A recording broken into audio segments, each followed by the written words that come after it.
Berlatar di negara Cikatomas, cerita akan berfokus pada seorang turis bernama Zhang yang kebetulan harus berada dalam situasi tidak menguntungkan ketika ada sekelompok penjahat membuat kekacauan. Entah siapa Zhang, ia tiba-tiba saja mengejar semua penjahat tersebut dan berhasil menghabisi nyawa sebagian dari mereka.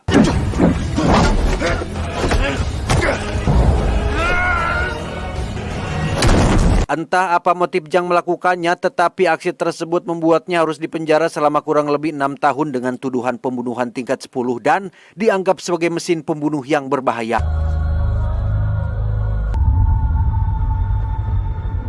Enam tahun kemudian setelah Zhang menghabiskan masa tahanannya, ia terlihat berada di bandara bersama 2 petugas polisi yang akan mengantarkannya pulang ke negara asalnya. Saat sedang dilakukan pemeriksaan itulah kita akan melihat ada seorang wanita dan putranya yang ternyata itu adalah istri dan anak si Zhang ini. Mereka sengaja pura-pura tidak saling kenal supaya polisi tidak memperumit proses pemindahan.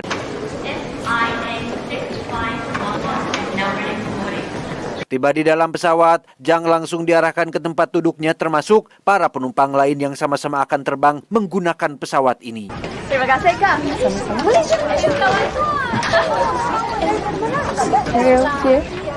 Di saat yang sama di dekat bandara, ada sekelompok pengendara motor bertopeng yang tiba-tiba masuk dan menaiki pesawat tersebut yang ternyata...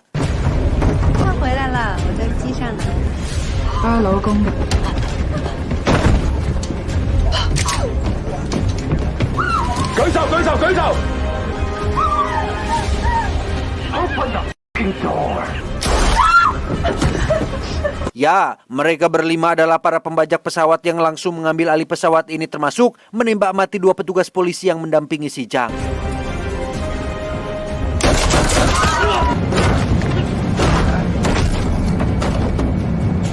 Ketika para pembajak sedang sibuk dengan penumpang lain, Zhang diam-diam mengambil kunci borgol dari salah satu pelaku yang tewas dan...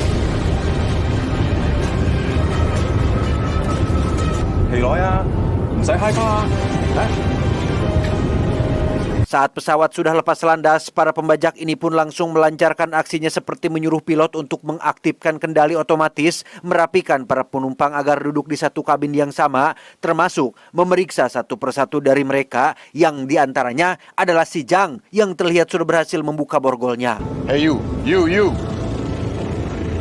Show me your hands. Entah apa tujuan mereka membajak pesawat ini, pramugari dipaksa untuk mengambil daftar semua penumpang pesawat dan akhirnya terungkaplah mereka, para penjahat, sedang mencari seseorang yang memiliki tai lalat di belakang telinganya yang entah siapa orang tersebut.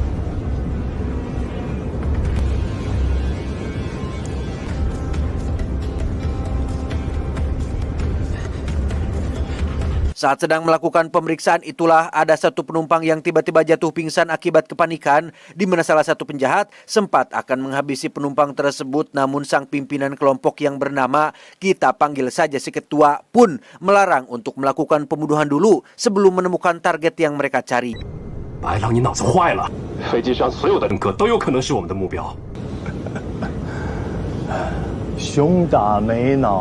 Istri si Zhang tiba-tiba saja menghampiri penumpang pingsan tersebut untuk memberikan pertolongan.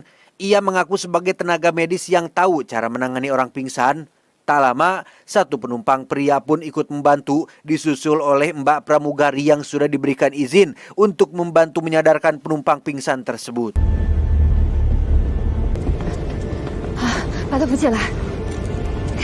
Saat sedang berkumpul itulah, si penumpang pria ujug-ujug ngeharewos alias berbicara bisik-bisik bahwa ia sebenarnya adalah seorang polisi udara yang bertugas mengawal pesawat ini. Ia mengaku membawa pistol yang ia simpan di dalam toilet, sementara untuk pelurunya ia simpan terpisah di dalam kotak P3K yang ada di bagasi, sehingga si pramugari ditugaskan untuk membawakan itu kepadanya.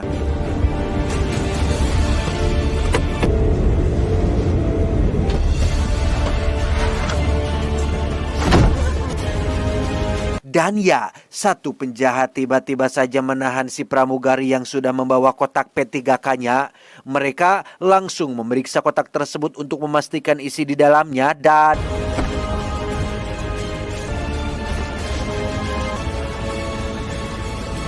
Beruntung kotak itu hanya berisi obat-obatan karena ternyata si pramugari diam-diam sudah memindahkan peluru itu setelah memiliki firasat yang tidak enak.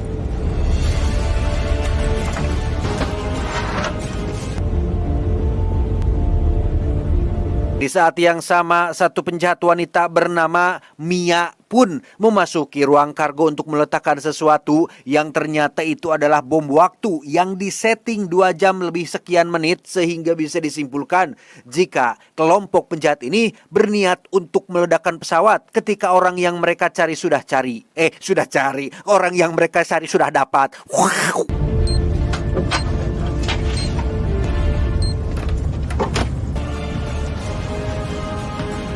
Kembali ke kabin tepat saat para penjahat berhasil menemukan orang yang mereka cari, yaitu sosok pria berkacamata dengan tai lalat di belakang telinganya. Saat menghadap si ketua, akhirnya terungkaplah bahwa sosok pria berkacamata ini adalah ahli komputer yang memiliki informasi penting terkait teknologi baru bernama komunikasi kuantum. Entah apa itu, kita tidak perlu tahulah ya. Intinya, si ketua berencana untuk membawa si kacamata ke hadapan majikannya atau si ahli komputer kepada majikannya dan akan meledakkan pesawat ini beserta para penumpang yang ada di dalamnya.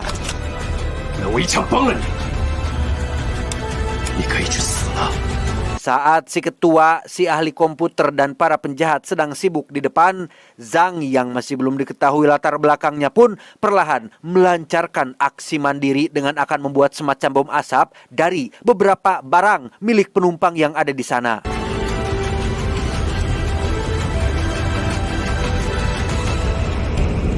Setelah barang yang dibutuhkan sudah terkumpul, Zhang langsung membuat bom asap dari beberapa barang seperti kertas aluminium, bola pingpong, baterai video game, dan lain-lain. Yang mana di saat yang sama, satu penjahat yang sedang mabuk pun tiba-tiba saja naik syahwatnya dan tertarik untuk menggadabah satu mbak pramugari yang langsung ia seret menuju ke kabin belakang.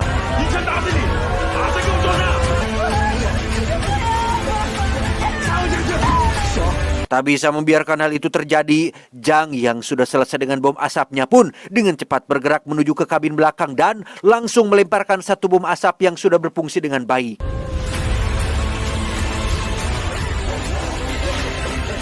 Memanfaatkan asap tebal yang membuat penjahat lain kebingungan, Zhang pun langsung beraksi menyelamatkan si pramugari dan...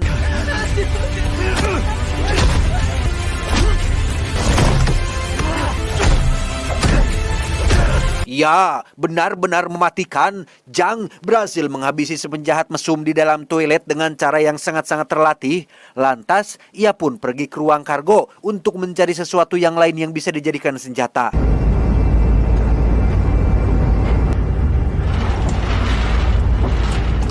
Masih dengan kreativitasnya, Zhang pun membongkar satu persatu koper yang ada di sana. Ada bubuk magnesium, kacamata, kelereng, cangcut hidung, dan lain sebagainya. Zhang membuat sesuatu untuk menghadapi para penjahat tersebut.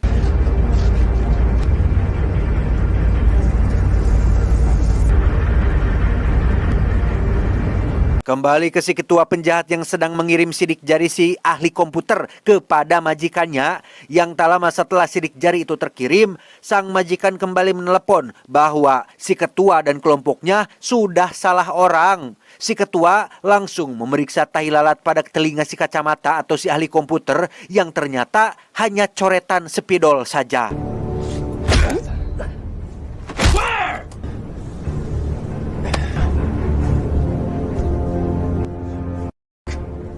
Belum beres dengan orang yang salah, si ketua kembali ditimpa masalah saat kedua anak buahnya melaporkan tentang satu rekan mereka yang tewas di dalam toilet.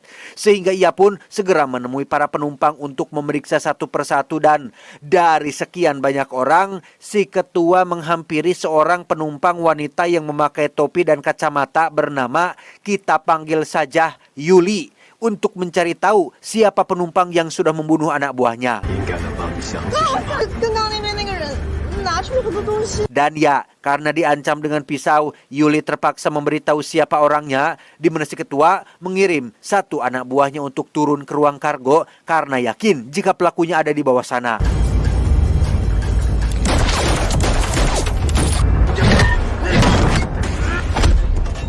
Dan terjadilah pertarungan hand to hand antara Jang melawan si Antek, di mana Jang sempat dibuat kewalahan karena sedikit kelelahan, tetapi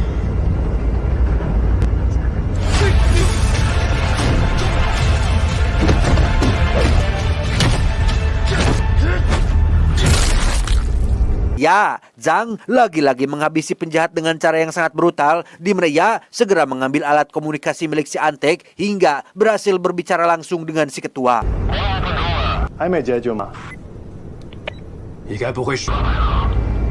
Berdasarkan catatan daftar penumpang pesawat, akhirnya terungkaplah bahwa Jang adalah seorang mantan pelatih tentara pasukan khusus, sehingga tak heran jika Jang bisa dengan begitu mudah menghabisi dua penjahat sebelumnya. Si ketua sempat mengajak Jang untuk bergabung saja dengan kelompokku, bro. Tapi menolak karena tak ingin makan uang haram. Si ketua pun akhirnya mengirim Anteknya yang lain untuk menghadapi si Jang di ruang kargo. You remember that guy? I know his face. Go find him. Zilang, 你下去帮他。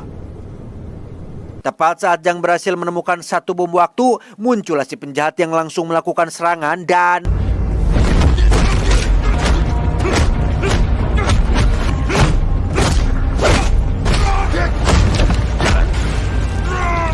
ketika si penjahat terdesak, muncullah asisten si ketua yang datang untuk membantu, di mana Jang segera bersembunyi untuk mengambil sesuatu yang sudah ia buat tadi, yaitu I need you, baby.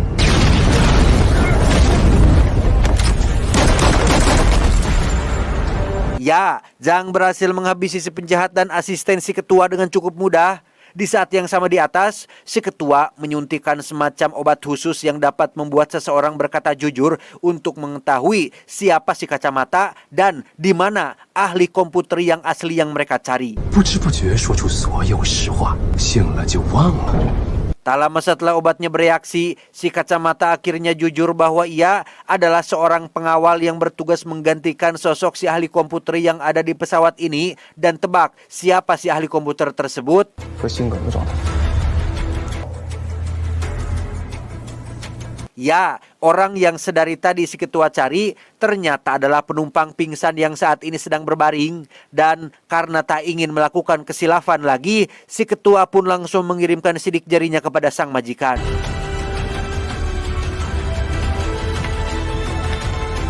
Tanpa si ketua dan sisa satu anak buahnya sadari, si pramugari diam-diam menyembunyikan peluru untuk diberikan kepada Pak Polisi, tetapi Who's that for? Is it for him?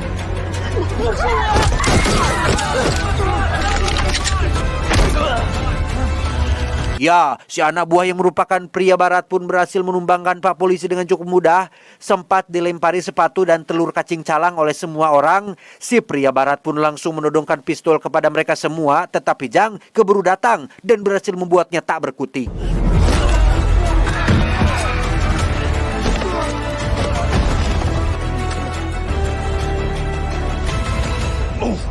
Ditemani Pak Polisi, Jang langsung menyatroni si ketua yang masih teteleponan dengan majikannya.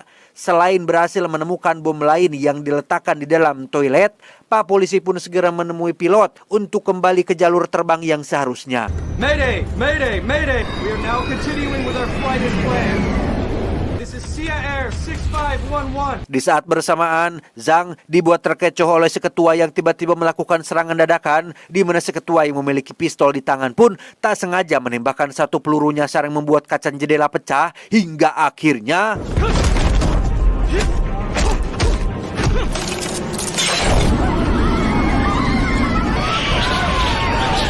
meski dalam turbulensi yang membuat semua penumpang kepanikan, Jang dan si ketua masih saja terus melanjutkan pertarungan dan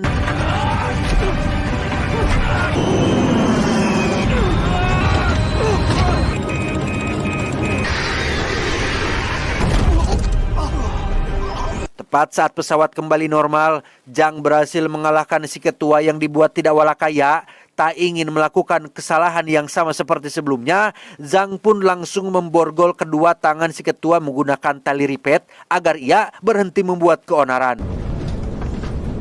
小朋友，吃点东西。谢谢姐姐。 Setelah penjahat berhasil dikalahkan dan ketegangan telah usai, Zhang pun mendapat tepuk tangan meriah dari semua penumpang. Orang pertama yang ia temui tentu saja adalah anak dan istrinya yang di situ. Zhang kembali teringat dengan kejadian 6 tahun lalu yang menjadi asal-usul penyebab kenapa ia melakukan pembunuhan.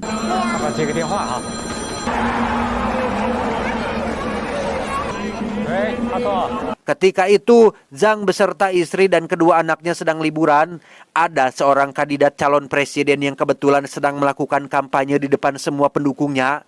Tiba-tiba saja, sekelompok penjahat datang, sengaja membuat kerusuhan dengan melemparkan sebuah granat, di mana granat tersebut tak sengaja menewaskan atau meledakkan anak perempuan Zhang yang paling bungsu, sehingga sekarang sudah jelas apa motif Zhang melakukan pembunuhan keji tersebut. 当年，乐乐在医院里抢救了1天1夜，只是因为大脑受损。 Yang membuat Zhang terkejut adalah anak perempuannya ternyata masih hidup dan saat ini sedang mengalami koma, dirawat di rumah sakit, sehingga sang istri ingin agar mereka semua bisa pulang dengan selamat agar dapat berkumpul lagi sebagai keluarga. 张先生，张先生。 Selesai dengan keluarganya, Zhang pun menemui Pak Polisi yang baru mendapat informasi baru terkait bom yang ternyata ada 3 buah. Mereka baru menemukan 2 bom, berarti masih tersisa 1 bom lagi yang entah disimpan di mana. Sehingga Zhang kembali menemui si ketua untuk memaksanya buka mulut terkait di mana bom terakhir disembunyikan. 谁？你老婆？ Dan ya, di luar dugaan, Yuli si cewek bertopi ternyata masih satu komplotan dengan si ketua, yang pada akhirnya Zhang pun kembali harus bertarung tidak hanya dengan si ketua, melainkan dengan si pria barat antek satu lagi. Dan tiba-tiba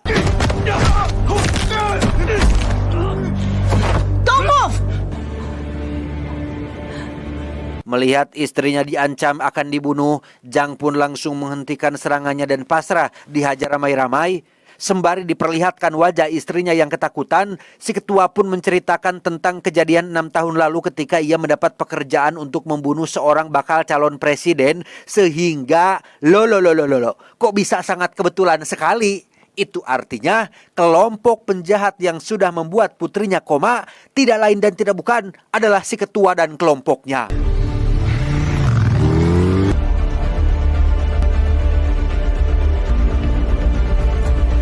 Tak ingin membunuh Zhang secara langsung, si ketua ingin membuat Zhang menderita dengan akan membiarkan ia dan keluarganya beserta semua penumpang meledak di dalam pesawat ini. Bom terakhir yang dicari-cari ternyata disembunyikan di dalam tubuh salah satu petugas polisi yang mati di awal-awal tadi. Kini bom tersebut diikatkan pada tubuh istrinya si Zhang agar ia tidak punya pilihan lain kecuali ikut menemaninya menyambut kematian. 今天飞机上的所有人不难逃一死。 Tanpa si ketua dan Yuli sadari, Pak Polisi diam-diam melihat hal itu dari balik pintu. Tak ingin hanya diam saja, Pak Polisi pun segera pergi ke kokpit untuk menemui pilot agar segera membelokkan pesawatnya secara mendadak dan...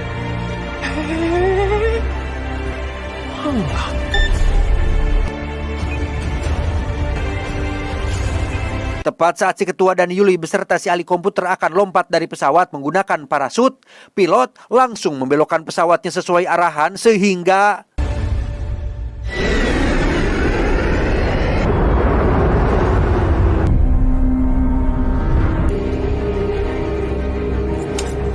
Tak mau melakukan kesalahan yang sama, Pak Polisi dengan cepat menembak Yuli sampai mati. Sementara untuk si ketua, Zhang terus menghajarnya sampai tak berdaya hingga semua penumpang pun kompak mengeroyoknya ramai-ramai.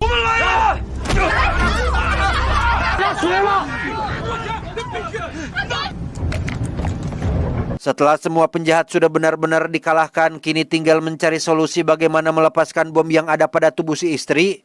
Dari pengalamannya, bom sejenis ini tidak bisa dilepaskan kecuali dibiarkan meledak begitu saja.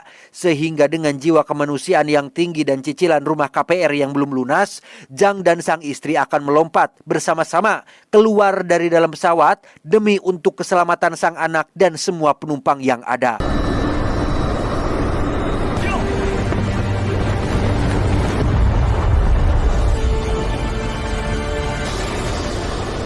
Sungguh pengorbanan yang besar, Zhang dan sang istri pun meledak di udara demi keselamatan nyawa sang anak dan mereka semua.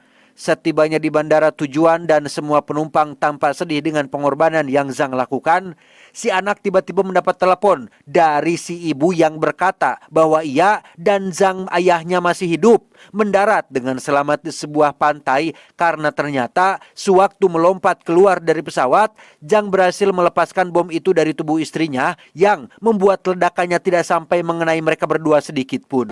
放心吧，我们会尽快回去的。我在家里等你。好，再见。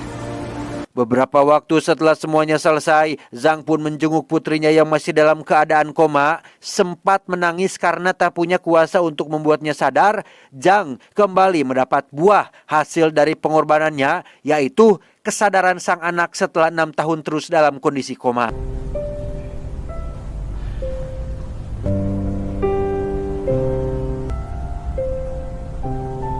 Tamat ending yang cukup membagongkan.